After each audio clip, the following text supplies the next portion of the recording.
நீதிமொழிகள் 22ஆம் அதிகாரம் 24, 25 ஆகிய வசனங்கள்.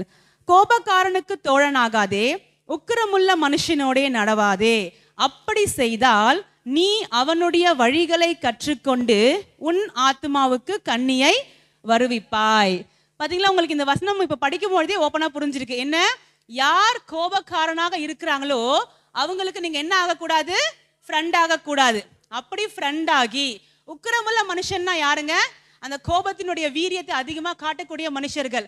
அப்படிப்பட்ட மனுஷங்களோட நடந்தீங்க அப்படின்னா என்ன ஆகுமா? அவங்க வழிய நீங்களும் கற்றுக்கொள்வீங்க. அதோடைய முடிவு என்ன? உங்க ஆத்மாவுக்கு நீங்க கண்ணியை வருவிப்பீங்கன்னு சொல்லப்பட்டிருக்கு. கண்ணினா என்ன?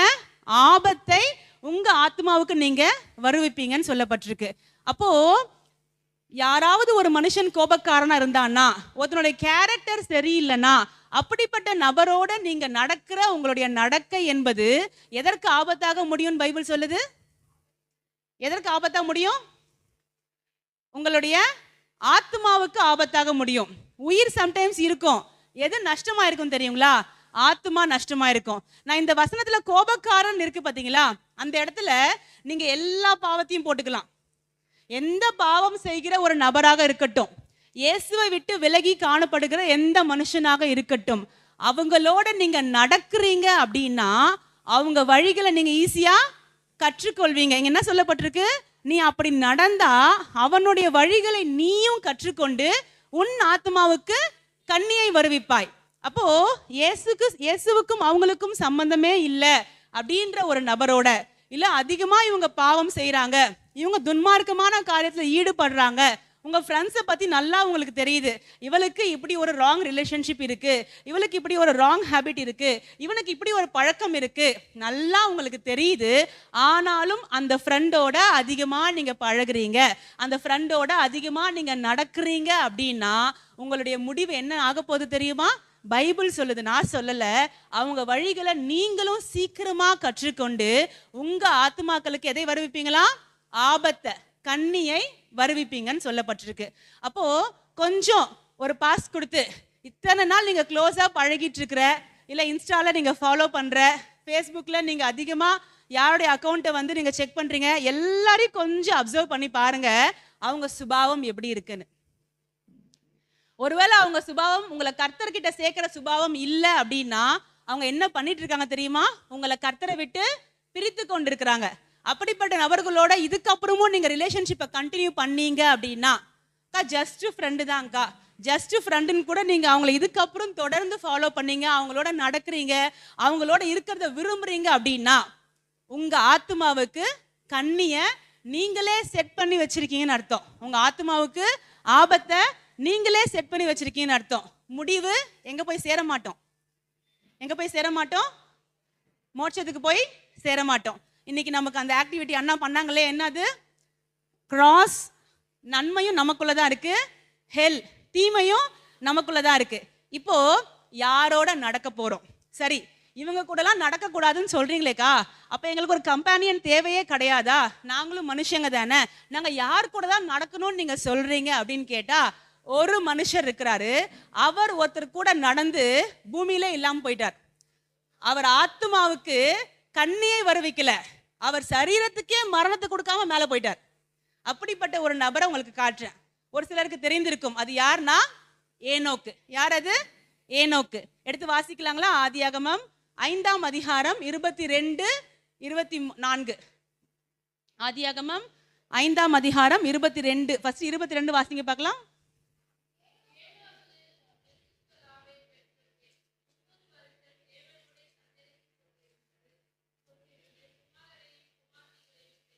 ஆமென். இங்க பாருங்க, ஏனோக்கு 22 தானங்க. ஏனோக்கு மெத்துசெலாவை பெற்ற பின் 300 வருஷம் தேவனோடே சஞ்சரித்து கொண்டிருந்து குமாரரையும் குமாரத்திகளையும் பெற்றான். ஏனோக்கு தேவனோட சஞ்சரித்து கொண்டிருந்தான் ஒரு வார்த்தை வந்திருக்கு இல்லையா? சஞ்சரித்து கொண்டிருந்தான். அந்த வார்த்தைக்கு அங்க என்ன வார்த்தை சொல்லப்பட்டிருக்குன்னா, தேவனோடு நடந்து கொண்டிருந்தான். தேவனோடு நடந்து கொண்டிருந்தான். நான் சொல்றது புரியுதுங்களா? ஏனோக்கு தேவனோட எத்தனை வருஷம் நடந்து கொண்டிருந்தானா? மெத்துசெலாவை பெற்ற பின்பு தேவனோடவே அவன் நடந்து கொண்டிருக்கிறான். அடுத்து நீங்க 24 பாருங்க. ஏனோக்கு தேவனோடே சஞ்சரித்து கொண்டிருக்கையில் காணப்படாமற் போனான், தேவன் அவனை எடுத்துக்கொண்டார். என்ன ஆச்சா? இந்த ஏனோக்கு அப்படி தேவனோடு நடந்து கொண்டே இருக்கும் பொழுது காணப்படாமலே போயிட்டானா, தேவன் அவனை எடுத்துக்கொண்டாராம். இப்ப நீங்க சொல்லுங்க, தேவனோட நடக்கிறதுனா என்ன? என்ன ஆச்சா ஏனோக்குக்கு? தேவனோட நடந்துட்டே இருந்தாராம். சும்மா டெய்லி வாக்கிங் போற மாதிரி போயிட்டு இருப்பாங்களோ? தேவனோட நடக்கிறதுனா என்ன? நிர்மலா நான் சொல்றதெல்லாம் செய்யறதா? ஃபெல்லோஷிப், தேவனோட கூட ஐக்கியமா இருக்கிறது. அதாவது ஒருத்தவங்களோட ஒபீடியன்ஸ், கீழ்ப்படிதல். ஒருத்தவங்களோட கூட நடக்கிறது அப்படின்னா அவங்களோட கூட கம்பெனில இருக்கிறது, எந்நேரமும் அவங்களோடவே கூட இருக்கிறது. அப்படி ஏனோக்கு கர்த்தரோடவே கூட இருந்தானா, சஞ்சரித்து கொண்டிருக்கிறதுனா கர்த்தரோடவே தங்கினான், கர்த்தரோடவே வாழ்ந்தான். ஆனா இங்க என்ன சொல்லப்பட்டிருக்கு? அவனுக்கு குடும்பம் இருந்ததான். அப்படிதான் இருக்கு, குடும்பம் இருந்தது, புள்ளக்குட்டிங்க இருந்தது. ஆனாலும் இந்த ஏனோக்கு கர்த்தரோட நடந்து கொண்டே இருந்து அப்படியே காணப்படாமற் போனானா. யோசித்து பாருங்க, இந்த சரீரத்துக்கு அழிவு உண்டு, கரெக்டுங்களா? ஆனா ஏனோக்கு இந்த சரீரத்தினுடைய அழிவையும் தாண்டி எங்க எடுத்துக்கொள்ளப்பட்டாரு? தேவ சமூகத்துக்கு எடுத்துக்கொள்ளப்பட்டார். என்ன நடந்துச்சு தெரியுங்களா? ஒரு மனுஷன் யாரோட ரொம்ப அதிகமா நடக்கிறாங்களோ அவங்க சுபாவம் அந்த மனுஷனை ஒட்டிக்கொள்ளும். நம்புறீங்களா? நம்புறீங்களா? நீங்க யாரோட ரொம்ப அதிகமா கவனிக்கணும், யாரோட ரொம்ப அதிகமா நடக்கிறீங்களோ அவங்க சுபாவம் உங்களை ஒட்டிக்கொள்ளும். இந்த வசனத்தை அதான் பார்த்தோம். கோபக்காரனுக்கும் உக்கிரமுள்ள மனுஷனுக்கும் அவன் கூட நீ டிராவல் பண்ணாத. ஏன்? அவன் கூட டிராவல் பண்ண அவன் சுபாவம் உங்களை ஒட்டிக்கொள்ளும், அவன் வழியை நீ கத்துக்குவ அப்படின்னார். அப்ப துன்மார்க்கனோட டிராவல் பண்ணீங்கன்னா அவன் சுபாவத்தை நீங்க கத்துக்குவீங்க, அது உங்களுக்கு ஒட்டிக்கும். அதே போல தேவனோட நடந்தீங்கன்னா தேவனுடைய சுபாவம் உங்களை ஒட்டிக்கொள்ளும், தேவனுடைய சுபாவம் உங்களுக்குள்ள வரும், தேவனுடைய தன்மைகள் உங்களுக்குள்ள வரும். ஏனோக்கு தேவனோட சஞ்சரிக்க சஞ்சரிக்க சஞ்சரிக்க ஏனோக்கு லிட்ரலா சரீரபூர்வமா அவர் சரீரத்துல பரலோகத்துக்கு உண்டான மேனியை தரித்து கொண்டு அவர் பரலோகத்துக்கு போகிறத நீங்க பார்க்க முடிகிறது. எப்படி ஏனோக்குள்ள இப்படி ஒரு மாற்றம்?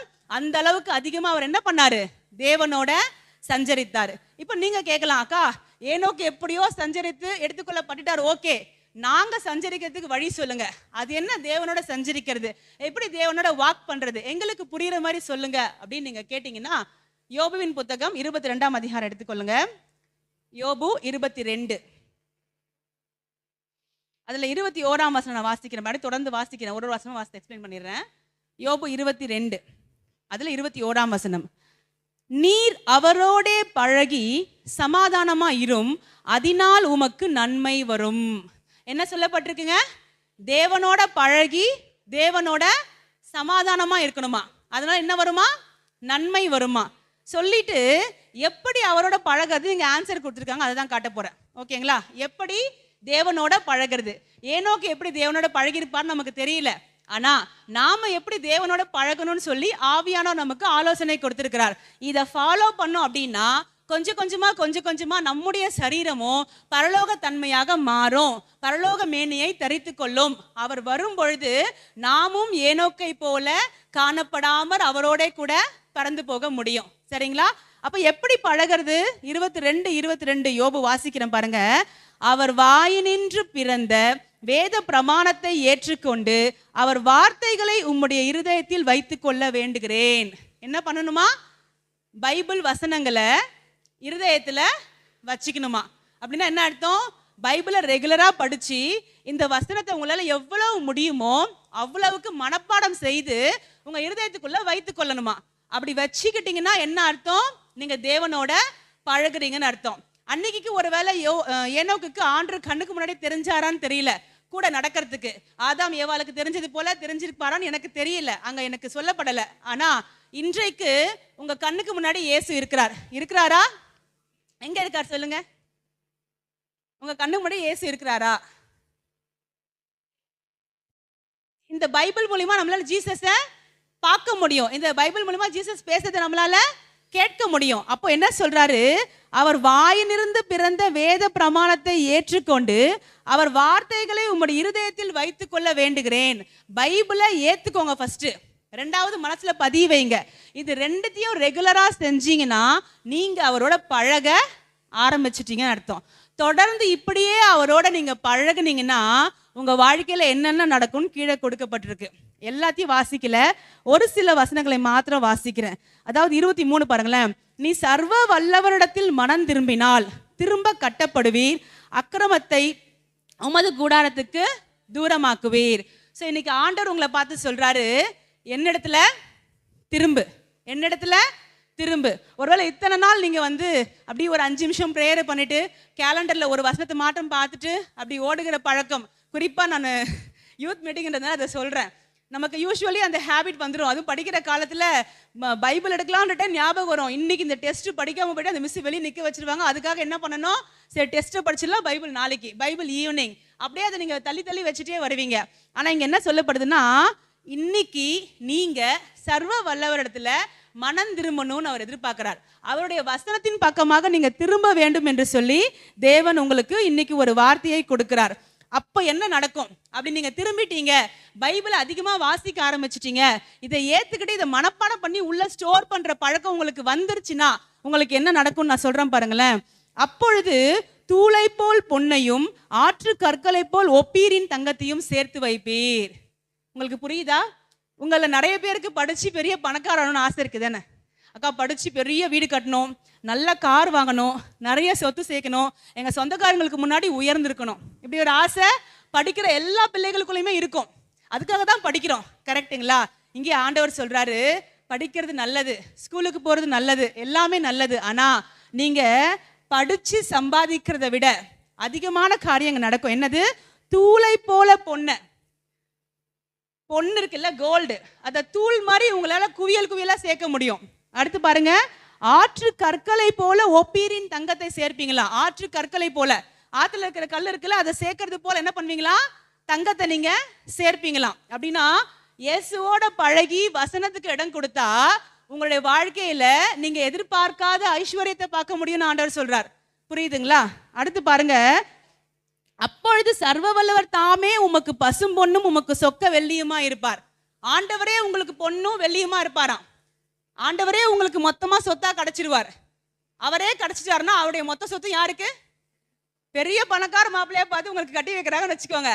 மாப்பிள்ளையே உங்களுக்கு வந்துச்சுன்னா அப்புறம் மாப்பிள்ளைய எல்லா சொத்தும் யாருக்கு? உங்களுக்கு தானே. உங்களுக்கு பொண்ணை கட்டி வைக்கிறாங்க, ஒத்த புள்ள இருக்குன்னு வச்சுக்கோங்களேன், அந்த பொண்ணுடைய சொத்தெல்லாம் யாருக்கு வரும்? அந்த மாதிரி சர்வ வல்லவர் தாமே உங்களுக்கு பசும் பொண்ணும் சொக்க வெள்ளியுமாய் மாறிடுவாராம். எப்போ? ஒன்னே ஒண்ணுதான் செய்ய சொல்றாரு, என் கூட பழகு. எப்படி பழகணும்? பைபிளை படி, ஏத்துக்கோ, அது உண்மைன்னு ஒத்துக்கோ, ஒத்துக்கிட்டு மனப்பாடம் பண்ணி மனசுக்குள்ள வை. இவ்வளவுதான் சொல்றாரு. ஏன் அது உள்ள வைக்க சொல்றாரு தெரியுங்களா? அப்பதான் ஆவியானவர் அதை எடுத்து உங்ககிட்ட கிரியை செய்ய முடியும், உங்களை திருத்த முடியும், உங்களை அவருக்கு பிடிச்ச மாதிரி மாத்த முடியும். அடுத்து என்ன நடக்குமா? அப்பொழுது சர்வ வல்லவர் மேல் மனமகிழ்ச்சியா இருந்து தேவனுக்கு நேராக உங்களுடைய முகத்தை ஏறெடுப்பீர். நிறைய டைம்ல ஆண்டு மேல கோவம் வருதா வரலைங்களா? ஃபர்ஸ்ட் சொல்றாங்க பாரு, வருதுன்னு. எவ்வளவு ஜெபம் பண்ணாலும் ஆன்சர் கொடுக்க மாட்டீங்க ஆண்டவரே, அப்புறம் ஏன் ஜெபம் பண்ண சொல்றீங்க? கேட்டா கொடுப்பேன் நீங்க தான் சொன்னீங்க, கேட்டாலும் கிடைக்க மாட்டேங்குது, ஏன்? மரமண்டைக்கு ஏறவே மாட்டேங்குது, படிப்பு வராதுனால தான் நான் திட்டு வாங்குறேன். கொஞ்சம் படிப்பை நீங்க கொடுத்தீங்கன்னா நான் ஏன் வீட்லயும் ஸ்கூல்லையும் திட்டு வாங்குறேன்? இதெல்லாம் நம்மளுடைய கேள்வி. கோவம் வருது. இன்னைக்கு ஆண்டவர் சொல்றாரு, நீ வார்த்தையவே கேட்காம, வார்த்தைக்கே முக்கியத்துவம் கொடுக்காம நான் உன் லைஃப்ல எல்லாத்தையும் செய்யணும்னு நினைச்சா எப்படி நடக்கும்? அவர் ஒன்னே ஒன்றுதான் சொல்றாரு, நீ இப்படி வசனத்தோட பழகி வசனத்தை உன் மனசுக்குள்ள வச்சுட்ட அப்படின்னா என் கூட நீ மனமகிழ்ச்சியா ஆயிடுவன்றார். அப்பதான் உங்களுக்கு ஆண்டு மேல கோவம் வராது. ஏன்? நீங்க செய்யற தப்ப ஆண்டு உங்களுக்கு சொல்லிட்டே இருப்பார், நீங்க திருந்திட்டே இருப்பீங்க, உங்களுக்கும் ஆண்டுக்கும் அப்பதான் சமாதானமே உண்டாகும். என்ன நடக்குமா? தேவனுக்கு நேராக உங்க முகத்தையே அப்பதான் நீங்க ஏறெடுப்பீங்க. அது வரைக்கும் ஒரு தேவைக்காக மட்டும் தேவ சமூகத்துக்கு போன நீங்க அதன் பின்பதாக அவருடைய உறவுக்காக அவர் சமூகத்துக்கு போவீங்க, அவரோட பழகும்படி அவர் சமூகத்துக்கு போவீங்க. நான் லாஸ்ட் அந்த 3 வசனம் பார்க்குறேன் பாருங்க. நீர் ஒரு காரியத்தை நிர்ணயம் பண்ணினால் அது உமக்கு நிலைவரைப்படும், உம்முடைய பாதைகளில் வெளிச்சம் பிரகாசிக்கும். கவனிங்க அக்கா, நான் சொன்னா மட்டும் எங்க வீட்டை கேட்கவே மாட்டாங்கக்கா. வருது அவங்களுக்கு அந்த கோவம்? பெரியவங்களுக்கு கூட சம்டைம்ஸ் நான் சொன்னா ஏத்துக்க மாட்டாங்க, அவங்க சொன்னா ஏத்துக்கிறாங்க, அந்த கோவம் வருது இல்லைங்களா? ஆனா இப்படி நீங்க வாழ்ந்தீங்கன்னா, நீர் ஒரு காரியத்தை நிர்ணயம் பண்ணினால் அது உமக்கு நிலைவரப்படும். நீங்க ஒரு காரியத்தை உங்க வீட்டுல டிசைட் பண்ணீங்கன்னா அதை நோ உங்க வீட்டுல யாருமே சொல்ல மாட்டாங்க.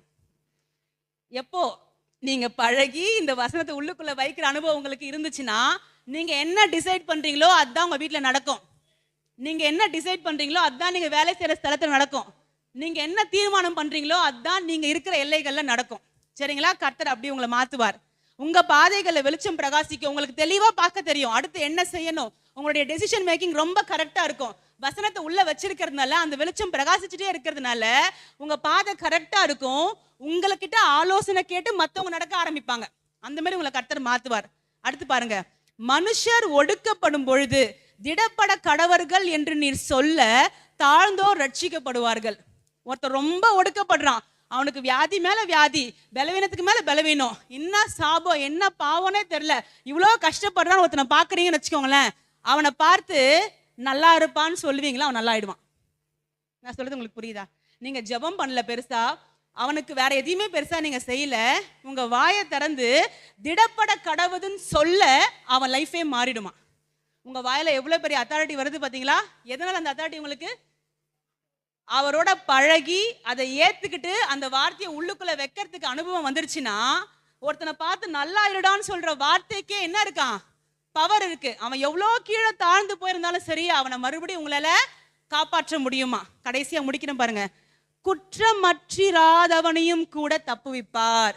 அப்படின்னா இவனுக்குள்ள குற்றம் இருக்கு, இவன் வந்து குற்றவாளி இல்லைன்னு சொல்லவே முடியாது, இந்த தப்பை இவன் தான் செஞ்சான் அப்படின்னு தீர்க்கமா அவனை பிடிக்கணும் பாத்தீங்களா?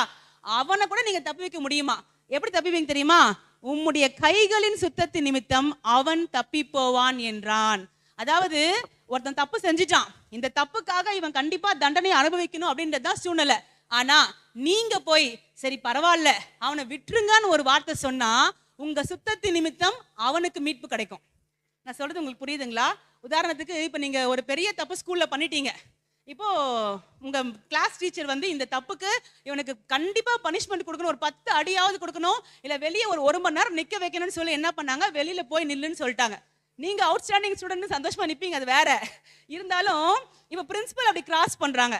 பிரின்சிபல் கிராஸ் பண்ணும்போது ஏன் இவன் நிக்கிறா வெளியே அப்படின்னு கேட்டுட்டு பிரின்சிபல் என்ன பண்றாங்க, கிளாஸ் டீச்சரை கூப்பிட்டு இவங்களை உள்ள விடுமான்னு சொன்னா கிளாஸ் டீச்சர் உங்களை உள்ள விடுவாங்களா மாட்டாங்களா? பிரின்சிபல் விட சொல்றாங்கல்ல, லவலவன்னு சொல்றாங்களா? சொன்னதும் பிரின்சிபல் என்ன சொல்றாரு, மேடம் அதெல்லாம் இருக்கட்டும் பரவாயில்ல உள்ள உட்கார வைங்கன்னு சொல்லிட்டு பிரின்சிபல் போயிட்டாரு. இப்ப மேடம் உள்ள விடுவாங்களா மாட்டாங்களா? தான் கேள்வி. நம்ம தப்பு தான் செஞ்சோம், மிஸ் தப்பு செஞ்சிருந்தா பனிஷ்மெண்ட் கொடுத்துருக்காங்க, பனிஷ்மெண்ட்டை அனுபவிக்கிறோம். ஆனா பிரின்சிபல் வந்து சொன்னதும் எல்லா தப்பையும் மிஸ் மறந்துட்டு மிஸ்ஸுக்கு இன்சல்ட்டே ஆனாலும் பரவாயில்ல மறுபடியும் உங்களை கூப்பிட்டு உள்ள உட்கார வைக்கிறாங்க. சரிங்களா? அப்ப என்ன நடக்குது இங்க? தப்பு நம்ம செஞ்சிட்டோம், தண்டனைக்கு உட்பட்டு இருக்கிறோம்.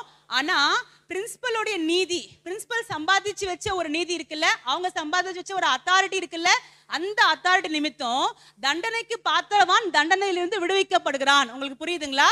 அப்போ நீங்க தேவனோட பழகி சமாதானமா இருந்துட்டீங்க அப்படின்னா உங்க எல்லைகள்ல சிலர் பாப்பீங்க, சிலருடைய வாழ்க்கையில ஆண்டவர் இவனுக்கு சில நன்மைகள் நான் கொடுக்கவே மாட்டேன், ஏன்னா இவன் செஞ்ச பாவம் அந்த மாதிரி, இவன் அவ்வளோ ரத்தத்தை சிந்திருக்கான், அவ்வளோ துரோகம் பண்ணியிருக்கான் அப்படின்னு சிலருடைய வாழ்க்கையை கர்த்தர் கண்டுக்காமலே இருப்பார். ஆனா நீங்க போய் ஆண்டவரே கொஞ்சம் இறங்குங்கப்பா அப்படின்னு ஜெபம் பண்ணீங்கன்னா அந்த நபரின் வாழ்க்கை மாறும். அந்த நபருடைய குற்றம் கர்த்தரால மன்னிக்கப்பட முடியாம இருந்தாலும் நீங்க வந்து கேட்டுட்டீங்கன்றதுக்காக மன்னிப்பார். உங்களுக்கு புரியுதுங்களா? சில சமயங்களில் சில பெரிய பெரிய ஊழியக்காரர் நீங்க பாருங்க, நான் ரொம்ப அப்சர்வ் பண்ணியிருக்கேன். சிலருடைய வாழ்க்கையில அற்புதங்களே நடக்காது, வருஷ கணக்கில் காத்திருப்பாங்க. ஆனா ஒரு குறிப்பிட்ட ஊழியக்காரர் இந்த இடத்துல வராங்க அந்த இடத்துல வராங்கன்னு சொல்லிட்டு போய் ஜெபத்தை அட்டன் பண்ணுவாங்க. அந்த ஊழியக்காரர் ஒரே ஒரு ஜெபம் செய்வார், அதன் பின்பு உடனே மிராக்கள் நடக்கும். ஏன்? இதுதான் வசனம். அந்த ஊழியக்காரர் தேவனிடத்துல அவ்வளோ நீதியை சம்பாதிச்சு வச்சிருக்கிறார், தேவனோட பழகி சமாதானமா இருக்கிறார். இப்ப தேவன் என்ன பண்றாருன்னா அந்த ஊழியக்காரர் முகத்தை பார்த்து அவன் குற்றவாளியா இருந்தாலும் அவன் என்ன பண்றாரு, மன்னிக்கிறார். அப்ப என்ன சுபாவம் இது? கிறிஸ்துவின் சுபாவம் உங்களுக்குள்ள வருது. தேவன் எப்படி கிறிஸ்துவை பார்த்து நம்மளை மன்னிக்கிறாரோ அது போல நம்மை பார்த்து தண்டனைக்குரியவங்களை கர்த்தர் என்ன பண்றாரு, மன்னிக்கிறார். அப்ப இன்னைக்கு நம்ம செய்ய வேண்டியது என்ன? இந்த பரிசுத்த வேத எழுத்துக்களாகிய இயேசுவை ஏத்துக்கணும். ஃபர்ஸ்ட் பைபிள் அவருடைய வார்த்தைன்னு ஏத்துக்கோங்க. இதுல இருக்கிற ஒவ்வொரு வார்த்தையும் ஏத்துக்கோங்க, பிடிக்குதோ பிடிக்கலையோ ஏத்துக்கோங்க. ஏத்துக்கிட்டு இருதயத்துக்குள்ள வைங்க. இதை ரெகுலரா செஞ்சீங்கன்னா ஆவியானவர் இடைப்படுவார், உங்க லைஃப் சேஞ்ச் ஆகும். நீங்க மற்றவங்களுக்கு எவ்வளவு பெரிய பிளஸ்ஸிங்கா மாறுவீங்க அப்படின்னா ஃபர்ஸ்ட் உங்களுக்கு பிளஸ்ஸிங் நிறைய ஆகும். என்ன? உங்களுடைய வெள்ளியும் உங்களுடைய பொண்ணும் தூளை போல நீங்க சேர்ப்பீங்க. கிறிஸ்துவே உங்களுக்கு வெள்ளியாகவும் சொக்க தங்கமாகவும் மாறுவார். உங்களுடைய வாழ்க்கையில உங்க நிமித்தம் தண்டனைக்குரியவங்க எல்லாரும் விடுதலையாக்கப்படுவாங்க.